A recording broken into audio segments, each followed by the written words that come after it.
So how did the crash affect the economy? Not much. Not much, really. Not directly, I would say zero. Indirectly, a bit because of tourism. That's what I mean. You know, but especially in Malta, we specialize in business tourism.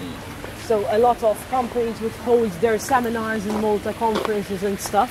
And of course, if a company is not doing well, they won't go on such a trip. Right. So from that point of view, we're badly affected. So what, 40% down?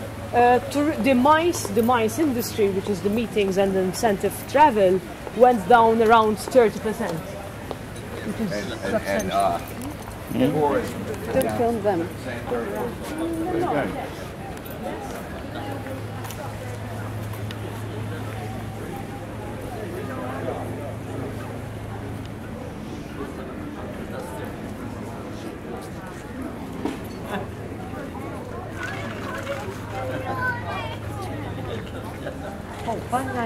Kif jagħmlu l-għanni?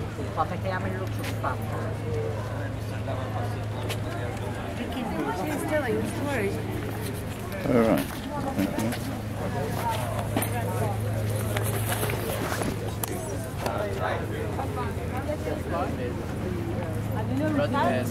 The story of Malta is very much linked to the story of this harbour.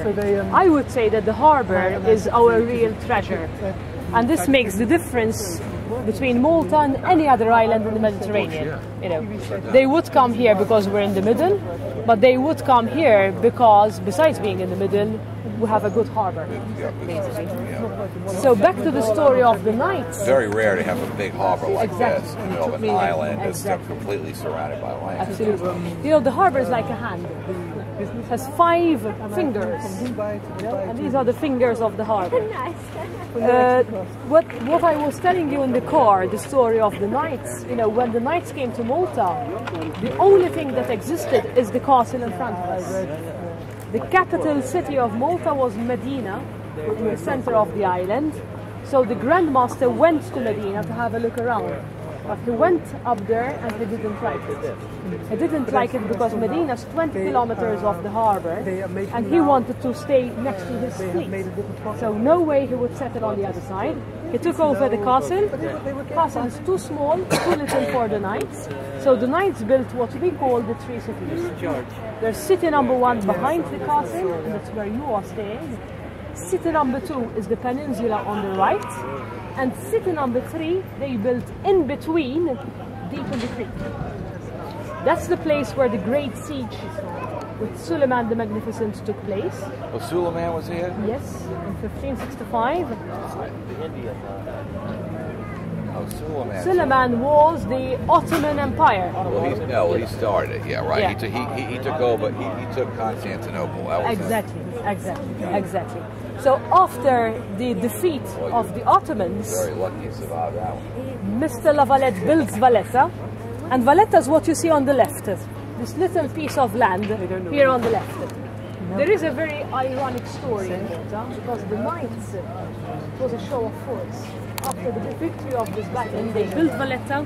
They built the fortress at the entrance of the harbour. They built fortifications out there.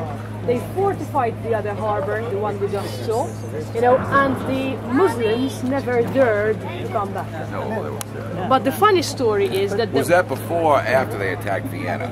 This was before. This was before. Vienna was later.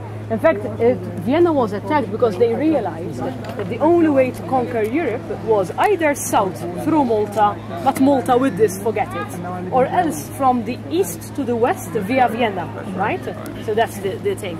The funny story about Malta is that when the real danger came here, I'm not talking about Napoleon, before going to Egypt, cruises in. The minute he enters the harbour, he said, wow, no, I like this place. The minute he uttered these words, the Knights, without shooting one gun, had to surrender. And the idea is that the Knights could fight non-Catholics. Napoleon was a Catholic. So the minute he said, I want Malta, you leave, the Knights had 6 days to pack and leave. And that's the irony of the story. So where are they going? I'm going to be right back. I'm going to the restroom. Yes, it's in there. They went, being a religious congregation, they went to the Pope, and the Pope gave them a piece of land in Italy. So if you go to Rome, next to the Spanish square, there's Via dei Condotti, and Via dei Condotti there's Palazzo Malta, the Maltese palace, and that's the headquarters of the Knights today. They never came back. No. I wonder why. We do have, however, a knight living in the castle.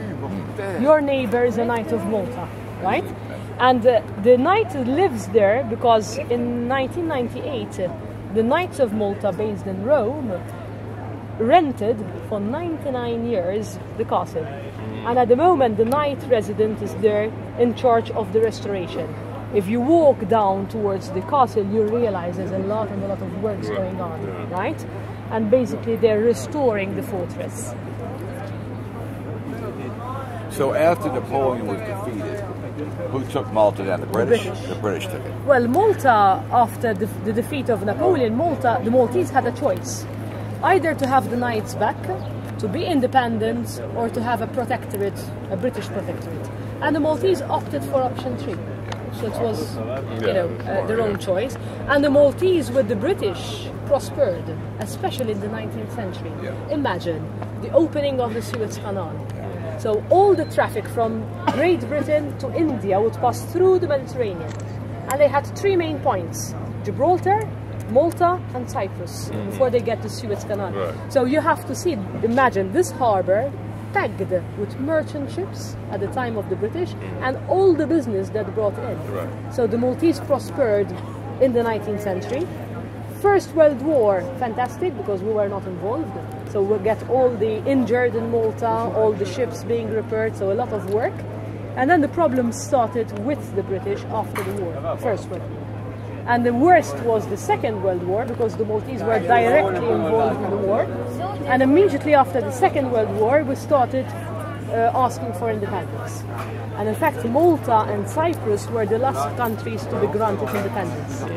1960 is Cyprus, and 1964 Malta. Isn't there still a British naval base Malta. here? The last naval bases left Malta in 1979. So even though we were independent for 15 years, we had... There's an Air Force base though, probably. No, Air Force. there's nothing. Nothing on the island. On Cyprus, yes, but not in Malta. Esce l'accendi una duma, va. Well, they don't need it because they've got, what do they call it? But it's just a Crete. Big base. They can cover the whole Mediterranean. The Americans even have Sicily. We have a big base. Basically, In fact, last year when there was the war in Libya, we had problems because most of the Air Force, the American Air Force, was flying over Malta. And we couldn't say no, of course, for them using our airspace. And it's amazing, you hear them. You don't see them, but you hear them. You're in NATO, Malta's in NATO. No, we're not. Barche? Quella come la chiami barca? Ho capito. Malta has its clause of neutrality, so it's a neutral like Switzerland, right? But the aircraft's amazing. The noise must be unbearable to be next to one of these bases. It's because you couldn't see them. We wouldn't see them, but we knew that they were flying somewhere. The Mirage would fly over. They could use the airspace. Well, they gave permission, they gave authorization to use the airspace, yes. Because Malta is so small, but our territorial waters and equivalent airspace is massive. The territorial waters and airspace are 30 times bigger than our land mass. So a lot of traffic is flying over us or going through here. Let's have a look at the industrial part.